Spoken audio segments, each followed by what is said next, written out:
बिस्मिल्लाहिर्रहमानिर्रहीम अस्सलाम वालेकुम। मैं हूं साद और ऑटो केयर के एक न्यू एपिसोड में आपको वेलकम करता हूं, जहां पे हम होंडा सिविक 96 मॉडल को रिस्टोर कर रहे थे और इसको फेस लिफ्ट अपग्रेड कर रहे थे 2000 मॉडल में कन्वर्ट कर रहे थे।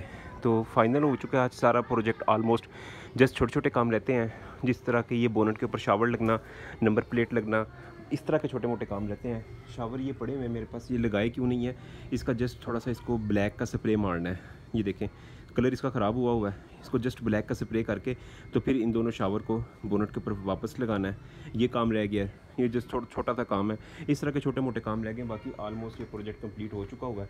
तो आज की इस एपिसोड में आपको इसकी कॉस्ट के बारे में बताऊंगा, कितनी इसके ऊपर खर्चा आ जाता है मेरा, क्योंकि मैंने काम सारा खुद किया है तो मज़दूरी इसमें नहीं पड़ी मुझे। तो एक हैवी अमाउंट मैंने जो है उसकी बचाई है खर्चे की। तो वो सारी आपको पहले इसका रिज़ल्ट दिखाता हूँ। ये देखें छत के ऊपर आपको अगर आप देखें तो ऊपर जो शेड है, शेड का पूरा ऊपर वाले शेड की रिफ्लेक्शन छत के अंदर आ रही है। ये डब्बे डब्बे बने नज़र आ रहे हैं, इसका मतलब है छत की शाइन बहुत ज़बरदस्त है। उसके बाद यही रिफ्लेक्शन अगर आप यहाँ बोनट में फ़ील करना चाहें तो ये यहाँ पे क्योंकि थोड़ी लाइट का इशू है, तो लेकिन आपको मैं दिखाता हूँ। ये जो आपको ये वाली जो रिफ्लेक्शन की लेयर एक नज़र आ रही है, इससे आप अंदाज़ा लगा सकते हैं कि बोनट की रिफ्लेक्शन कितनी अच्छी है। ये देखें ये लेयर ऐसे आगे पीछे हिल रही है, ये रिफ्लेक्शन है बोनट की। तो यहाँ पे रिफ्लेक्शन बहुत अच्छी आ रही है बोनट के अंदर। और भी साइडें आप देख लें, साइडों की रिफ्लेक्शन तो नहीं आपको नज़र आएगी, लेकिन आप उसको फील कर सकते हैं कि कलर बहुत अच्छा हुआ है। और अगर एक्सपेंस की बात की जाए तो 7,500 रुपये का ये टोटल सामान आया था कलर का, जिसमें पेंट, थिनर, लैकर, हार्डनर, हर चीज़ इंक्लूड करके। तो ये 7,500 रुपये, आप तकरीबन 8,000 लगा लें, बड़ी हद खुला डुला आप उसको कर लें तो 8,000 में ये सारा इसका जो है आउटर पेंट हो चुका हुआ है। उसके अलावा डिक्की चेंज की थी, ये पुरानी डिक्की पड़ी हुई है, न्यू मॉडल की फेस लिफ्ट की डिक्की इसको लगाई थी, जस्ट डिक्की चेंज की है, डिक्की चेंज की है। और डिक्की में चूँकि लाइटें ये वाली आती हैं, ये लाइटें लगाई हैं इस डिक्की में, ये अपग्रेड मॉडल में ये लाइट आई थी, ये लाइटें लगाई हैं। और डिक्की की वायरिंग थोड़ी सी चेंज की है, जिसमें ये बैक साइड पर बल्ब लगाए हैं। पुरानी डिक्की में जो बल्ब लगे थे उससे ग्रिप्स और थे, इसमें ग्रिप चेंज है, ये लगाए हैं। यहाँ पे ग्रिप्स को थोड़ा सा अल्ट्रेशन करनी पड़ी है। ये देखें ये ग्रिप्स वगैरह थोड़े चेंज किए हैं यहाँ पे, इसी तरह यहाँ पे ग्रिप्स वगैरह। तो ये टोटल जो डिक्की मुझे मिली थी, ये मिली थी 2,000 रुपये की। ये वापसी वाली डिक्की थी, मतलब किसी बंदे ने वापस की हुई थी, तो वो वापसी वाली डिक्की है। तो ये 2,000 रुपये की डिक्की मिली थी। उसके बाद 1,600 रुपये की इसकी ये बैक 2 लाइटें आई थी। तो फर्दर ये वाली लाइटें भी चेंज होनी है, ये रिफ्लेक्टर में डालनी है, मतलब रिफ्लेक्टर कह रहा हूँ इसमें क्रिस्टल में। ये नॉन क्रिस्टल लाइट होती है जो 96 मॉडल में आई है। 2000 में जो आई है वो क्रिस्टल लाइट है, जैसे ये क्रिस्टल लाइट है। इसके साथ ही ला के डालनी है। 4,000 रुपये की एक है ये न्यू, अगर दोनों डालते हैं दोनों साइडों की तो 8,000 की न्यू है। अगर बिलालगंज से देखें तो बिलालगंज से तकरीबन 4,000 रुपये की आपको दोनों मिल जाती हैं, तो वो लेके आनी है अभी। उसके बाद ये बैक साइड से टोटल अपग्रेड हो जाएगी। और फ्रंट इसका तकरीबन मिलता जुलता है, फ्रंट को अपग्रेड करने की ज़रूरत नहीं होती है, क्योंकि वही लाइटें हैं, सिर्फ ग्रिल का थोड़ा सा डिफरेंस होता है।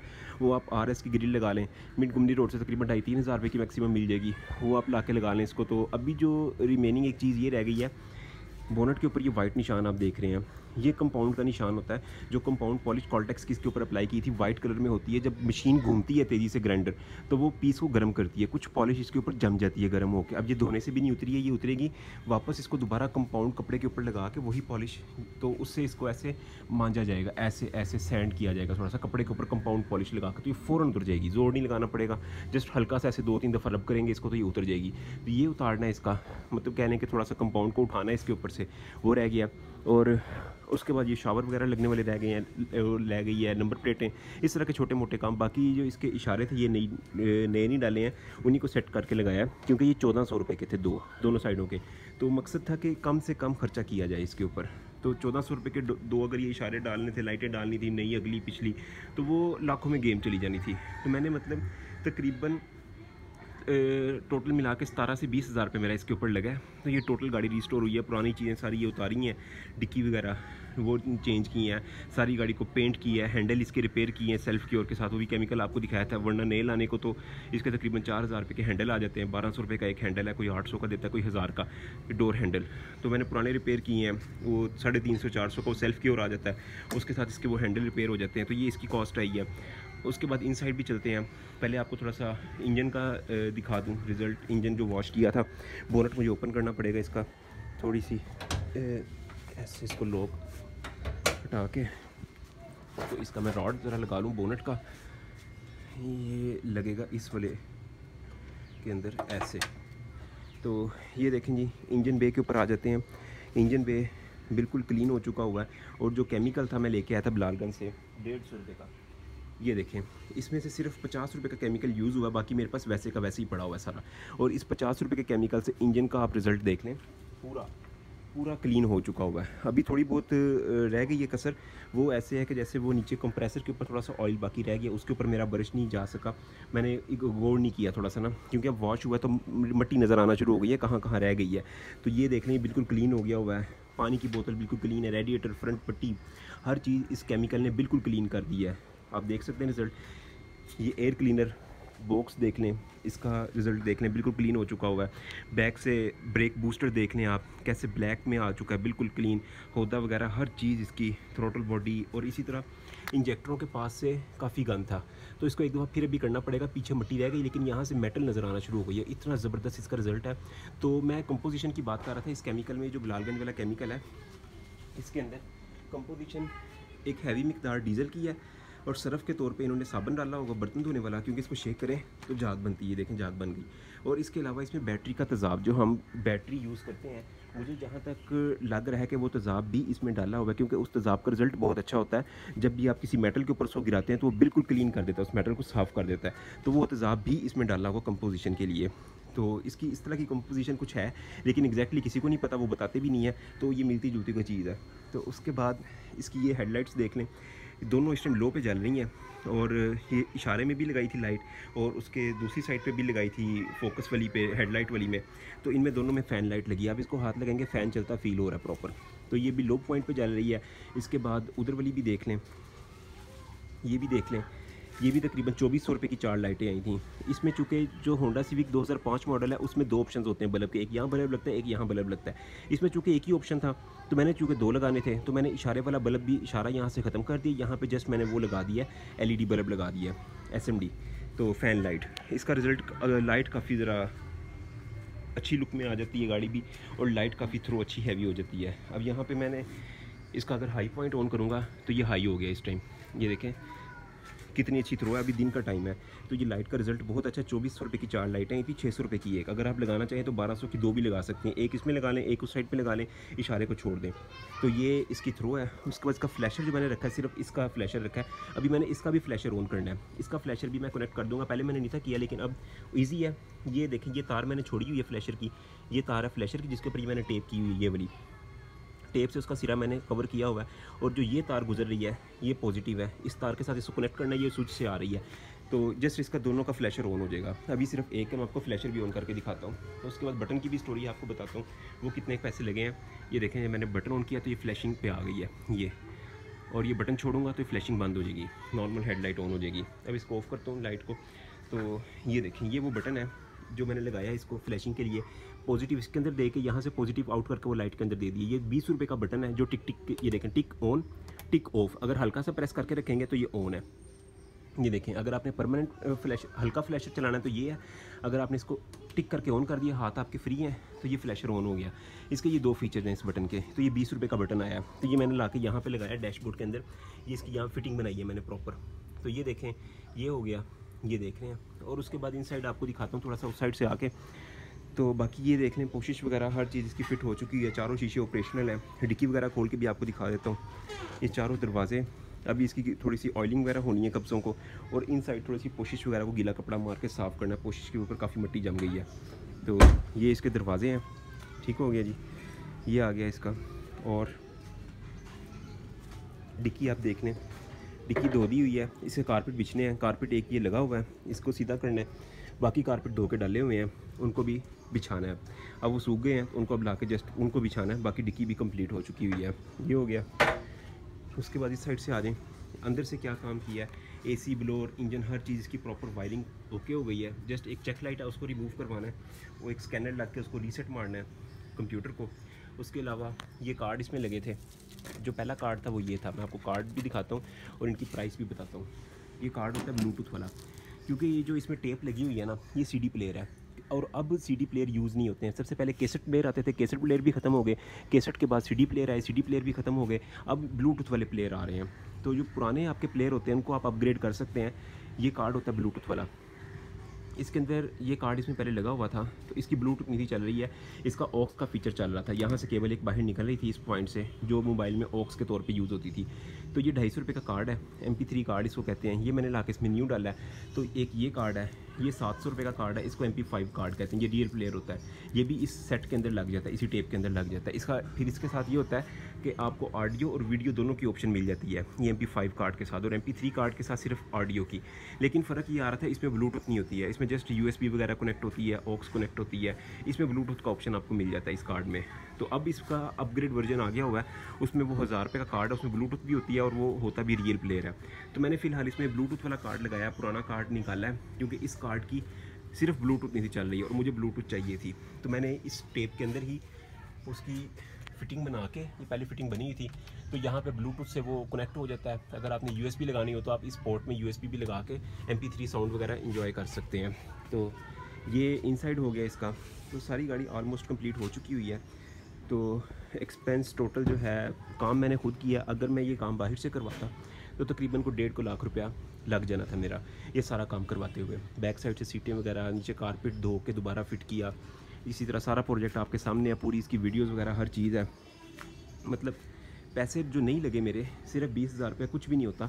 वो भी सिर्फ इस वजह से कि काम सारा खुद किया है। अगर मैं करवा लेता बाहर से तो मेरा आराम से 1.5 लाख, 1.5 लाख, क्योंकि 40,000 रुपया तो पेंटर वाले ने, पेंट करने वाले ने ले लेना था, और इसी तरह तकरीबन कोई 30,000 रुपये डेंटर ने ले लेना था पूरी डेंटिंग करने का। तो 70,000 तो सीधा सीधा आपका ये यहाँ पे पूरा हो जाता है। उसके बाद आपका इलेक्ट्रीशियन आ जाता है, उसका काम होता है, कोई मैकेनिकल वर्क निकल आता है। तो मैंने चूँकि इसका सारा काम को वॉशिंग वगैरह हो जाती है, फिर उसके बाद कुछ सामान आपको ला के डालना पड़ जाता है। तो मैंने चूँकि सारा काम खुद किया है इसका, इस वजह से मुझे ये इसकी प्राइस बहुत कम पड़ी है। तो तकरीबन आपके सामने है 20,000 रुपये टोटल लगा। तो ये गाड़ी एक दफ़ा येस हो गई है। तो अब इसके छोटे मोटे जो काम रह गए हैं, जैसे वो शावर लगने वाला रह गया है, वो लगाना है, इसकी एक दफ़ा धुलाई करनी है, इनसाइड इसको वॉश करना है। वैसे तो किया वॉश, लेकिन थोड़े से स्टेन वगैरह अभी बाकी हैं, उनको करना है। बाकी सेंटर लॉकिंग वगैरह चल रही है, उसका अलार्म वगैरह कनेक्ट करना है, अलार्म उतरा हुआ उसका, वो मैंने खुद ही उतारा था क्योंकि शोर बहुत करता था। स्टार्टिंग इसकी देख लेते हैं एक दफ़ा। स्टार्टिंग बहुत स्मूथ है इसकी। ये D16 इंजन है, VTEC वाला।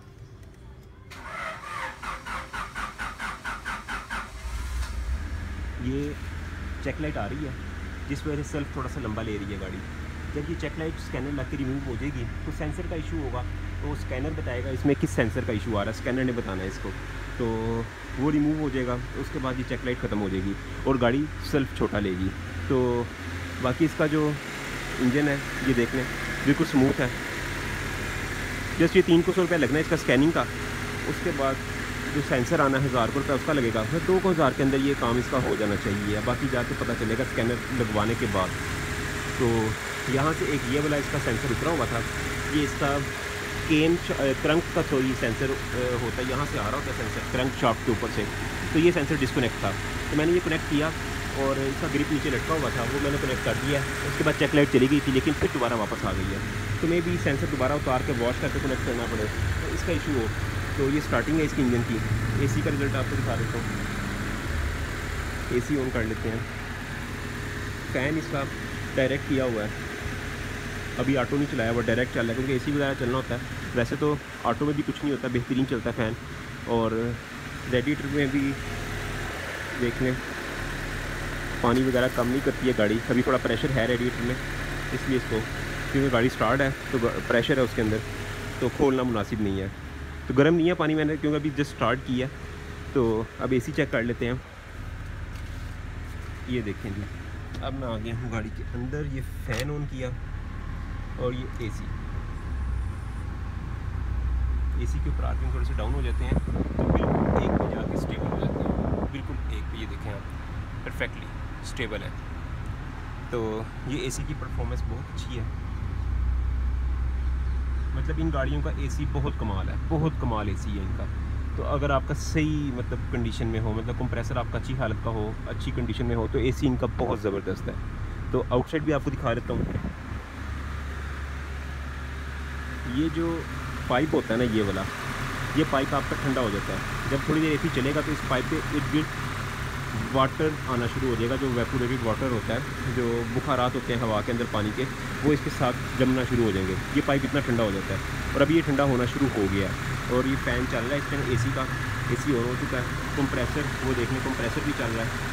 यहाँ पे शायद आपको नज़र ना आ रहा हो क्योंकि मोबाइल है, नीचे लाइट कम है, तो लाइट ये कंप्रेसर भी चल रहा है इसका।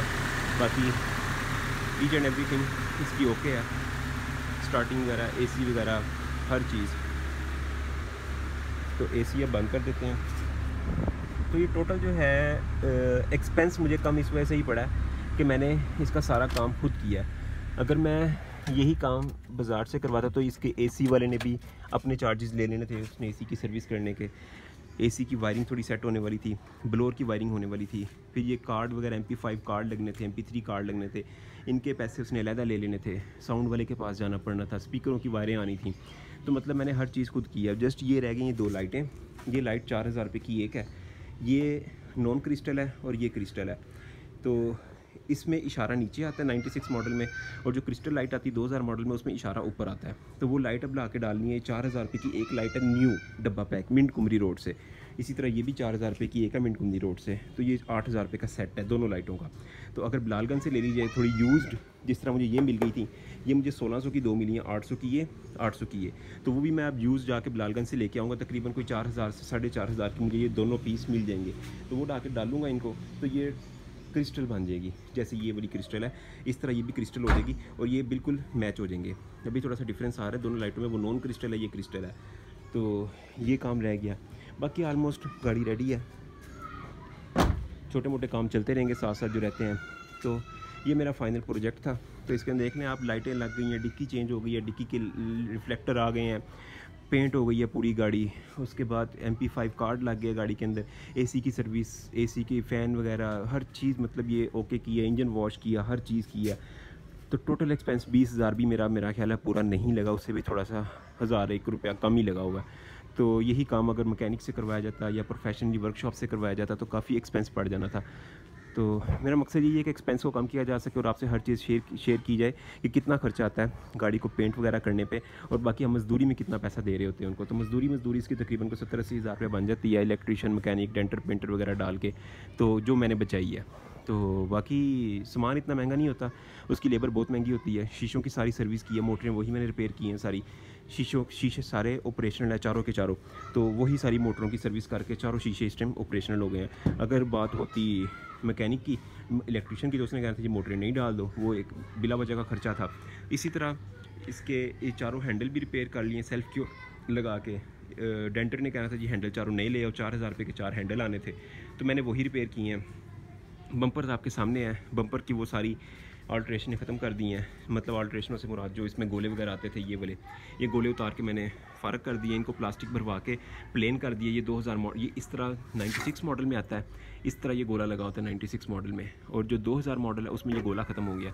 तो मैंने उसको गोले को यहाँ से कटवा कर यहाँ प्लास्टिक की फिलिंग करवा के तो पूरा उसको बराबर कर दिया, 2000 मॉडल में कन्वर्ट कर दिया। वरना अगर डेंटर के बाद हाथ चढ़ जाता, उसने कहा था जी बम्पर ला के नया डालो, तो वो बम्पर ही बम्पर इसका तकरीबन 4-5 हज़ार रुपये का एक बम्पर है, तो 8-10 हज़ार रुपये के इसके 2 बम्पर आने थे। तो इस तरह इन चीज़ों को करते हुए मैंने इसका एक्सपेंस कम किया। अलाई रिम अच्छे लग रहे हैं वाइट में, पहले अच्छे नहीं थे लग रहे। मेरा यही प्लान था कि इनको ब्लैक में किया जाए, लेकिन अब आप देखें कि अच्छे लग रहे हैं। जब गाड़ी धुली है, पूरी वॉश हुई है, कंपाउंड हुई है, तो फाइनल लुक में अलाई रिम बहुत अच्छे लग रहे हैं वाइट कलर में। फ़र्दर अगर दिल किया तो इनको ब्लैक में कर लेंगे। और इनकी टिक्की अगर मुझे मिल गई, यहाँ पे पूरी होंडा की टिक्की आती है जो इन नट्स को कवर कर लेती है। वो टिक्की मैं बिलालगंज गया, बिलालगंज से मैंने पूछा कितने की है, कहते हैं जी 800 रुपये की एक है। मैंने कहा यार खुदा का खौफ करो, 800 रुपये की एक टिक्की, मतलब पूरा लाई रिम नहीं पूछा, सिर्फ एक टिक्की पूछी है। तो मैंने कहा रखो संभाल के। तो अब मिड गुमनी रोड जाऊँगा, वहाँ से ये टिक्की जो है मेरे ख्याल 400 रुपये के चारों मिल जाएंगे इसके टिक्कियाँ, अगर किसी के पास पड़ी हुई तो, क्योंकि न्यू 400-500 रुपये का सेट होता है व्हील कप के अंदर वाली जो टिक्की होती है। तो फ़िलहाल इसको भी ख़त्म करना, अगर मुझे मिल गई तो। बिलालगंज से मिली तो वो तो चोर बैठे हुए हैं, प्राइस इतनी ज़्यादा मुँह खोल के मांग लेते हैं कि जैसे हराम के पैसे हैं हमारे पास। तो बहरहाल बिलालगंज की भी बड़ा एक एक्सपीरियंस है, वहाँ पे आपको फिरना पड़ता है, बार्गेनिंग करनी पड़ती है, प्राइस कम करवानी पड़ती है। जितनी वो प्राइस मांग रहे होते हैं उससे 50-60% आप बार्गेनिंग करें, कम करवाएं, तो फिर भी वो ज़्यादा होती है मेरे अंदाजे के मुताबिक। तो काफ़ी एक्सपीरियंस रहा बिलालगंज का। तो ये सारा प्रोजेक्ट है।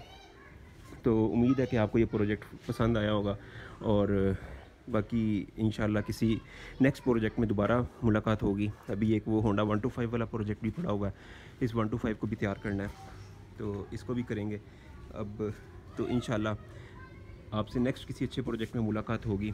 और जो इसका बाकी छोटा मोटा काम रह गया है वो भी आपको करके साथ साथ शेयर करता जाऊँगा, उसकी भी वीडियोज़ आती जाएंगी। तो अगर आपने चैनल सब्सक्राइब नहीं किया, सब्सक्राइब कर लें, शेयर करें, कमेंट करें, लाइक करें वीडियो को। तो नेक्स्ट वीडियो में इंशाल्लाह मुलाकात होती है, तब तक के लिए अल्लाह हाफिज़।